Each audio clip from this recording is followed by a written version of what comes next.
Over 50 years ago, a new concept was given birth in the French Alps.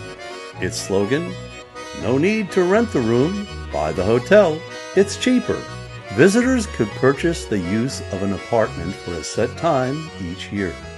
It didn't take long for the concept to catch on, and the timeshare industry began. The first timeshare in the United States took root 5 years later in 1969, in a climate that was much different, Hawaii, on the island of Kauai. My purchase of a timeshare came a few decades later in the 90s at Hilton Head, South Carolina.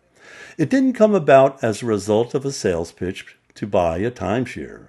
A friend who knew the ropes of timeshares suggested this might be something of interest to me. It was, and so I purchased a timeshare unit as a resale, as this would be far below the price of buying directly from the developer of the property. It was located at Palmetto Dunes, and while they also offered 2- and 3-bedroom units, we purchased a 1-bedroom timeshare. Another factor was that I was also familiar with Hilton Head from prior trips. At that time, timeshares were still a pretty good deal.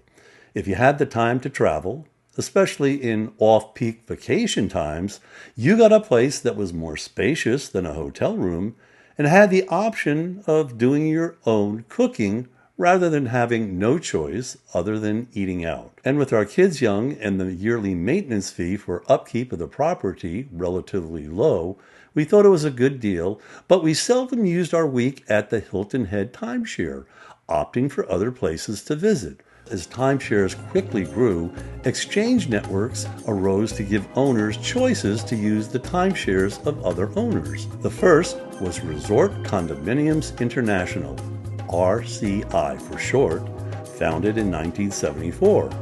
A rival enterprise, Interval International, was founded 2 years later in 1976, allowing owners to trade weeks for stays worldwide.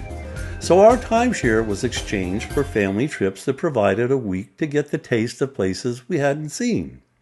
About 2 years after my first timeshare purchase, another deal was presented to me, again through my friend, for an additional timeshare. This time it was at Indian Wells in Palm Springs, and the resale price, if multiple units were purchased as a package, was unbelievable. Just a few $100s for each. So everything was fine. This was good, and for a while it became even better. You'll find out just how in part 2.